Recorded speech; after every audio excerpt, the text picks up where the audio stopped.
not what you see, but what you make others see. This is a quote by Edgar Degas, a famous Impressionist painter. I think the best way to explain, this is the best explanation of what art is. Each artist creates spectacular works with different styles to convey what they saw but did it in a way to make us, the viewer, feel emotions and meanings of their work. So today I want to inform you of the three classifications of visual art, which are representational, abstract, and non-objective. So first off, what is visual art? Visual art is basically the use of visual images to create art. I will be using drawings, paintings, and sculptures to give you examples of all the different styles of visual art.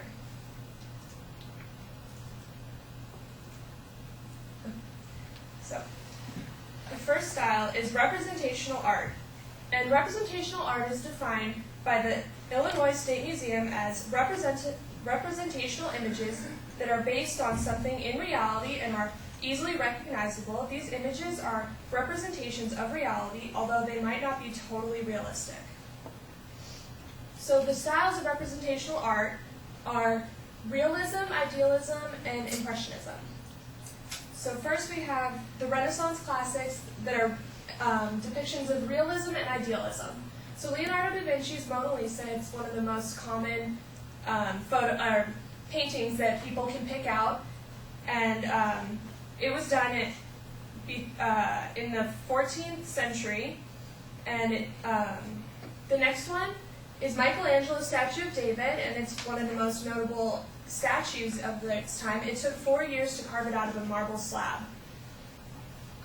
And then that would be idealism, because sculptures are often not what people really look like. They would idealize them and give them muscles and everything so that they looked perfect.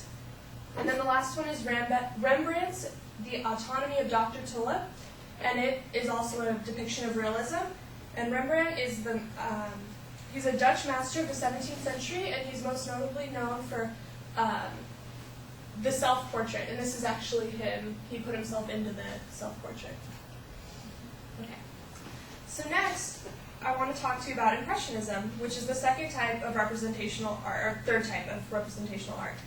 And the Metropolitan Museum of Art defines Impressionism as the movement in French painting, sometimes called optical realism, because of the almost scientific interest in actual visual experience and the effect of light and movement and appearance of objects.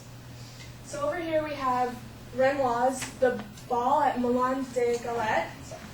And this is actually, like in the movie Moulin Rouge, that's what they were, it's like a nightclub that they would go to. And many different painters of the time would paint Moulin des Galettes. And this is Impressionism because of the way of the light, how they use light to make their photos. So it looks like almost trees are covering them and the light is shining down through them. Okay, the next is Edgar Degas. Typo there, sorry. And it's the dancers, and he would use light in a different way. It would be like stage belt of like the ballerinas. You can almost see the light coming through like the bottoms of their tutus. And our next one, we'll do Vincent van Gogh and Starry Night, which is, another most notable painting that anyone can pick out, and everyone knows that it's Vincent van Gogh. And he changed the style because it's completely different than anyone else had been painting at the time. Its lines and the paint was used in a different way. And then there's a self-portrait of him, with his ear cut off, because that's what everybody knows him for. And then last we have Claude Monet, and many people don't know that much about him because they just know that, the water lily picture, and that's the one in Chicago's Museum of Art. But there are tons and tons of water lilies that he painted. And he's known for his study of the change of light on scenes or objects throughout the different seasons and times of day. So he would stand out there and paint the same, like haystack, which is another one of his, at the morning, at night. He would do different times during the day, different seasons, so that it would be completely different. So if you look up Claude Monet's haystacks, you're going to get 50 different images of all different, that look all different. So as the blurred lines of the works of the Impressionists became very popular, a new form of art emerged, which is abstract art. And abstract art is defined by the Illinois State Museum as an artist's take of imagery from a realistic subject and exaggerates or simplifies it in some way. It adds to the expressive quality or formal elements. So the styles of abstract art are Cubism, Pointillism, Futurism, and modern art. So here's Cubism.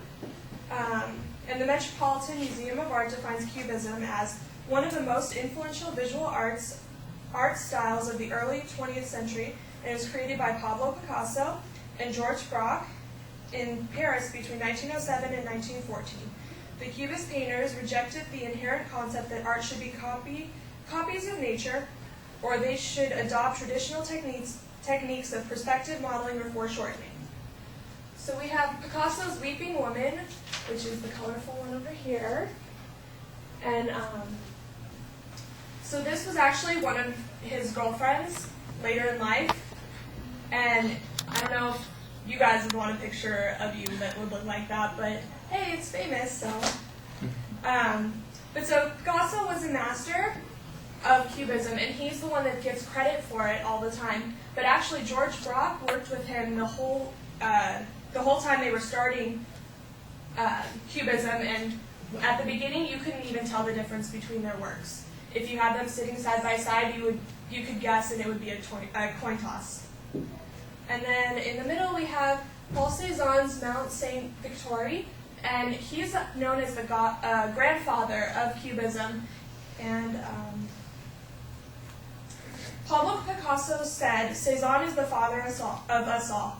He stepped away from the Impressionist style and opened the door for Cubism." So now the next type is Pointillism, and sorry. The separated elements will be reconstructed into brilliantly colored lights. The application of precise dots of paint came to be called Pointillism, said art historian Dita Emery.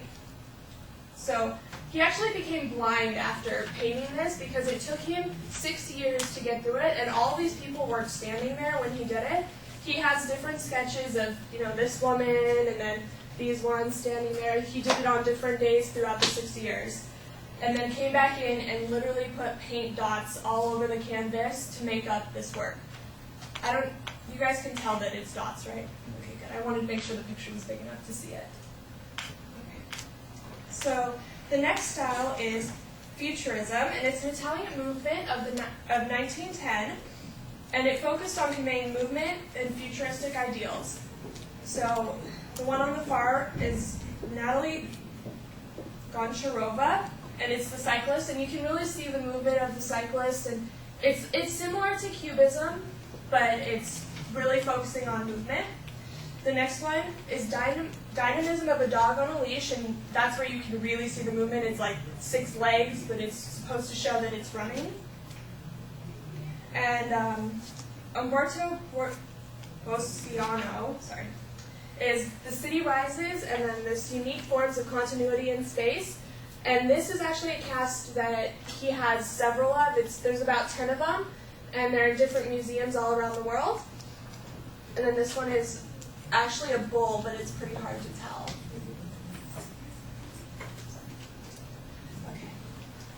And pop art is defined by the Pop Art Miami as an art movement that originated in 1950 in England and the United States. Pop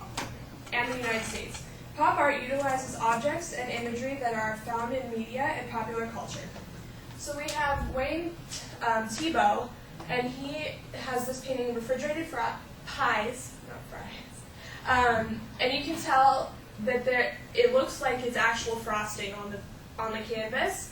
And if you walk up to his work, it looks like you could just take some frosting off. And it's called impasto, and he did it on purpose, and it's really thick paint that he used. In the middle, we have Andy Warhol's Campbell's Soup, which everybody knows. And it's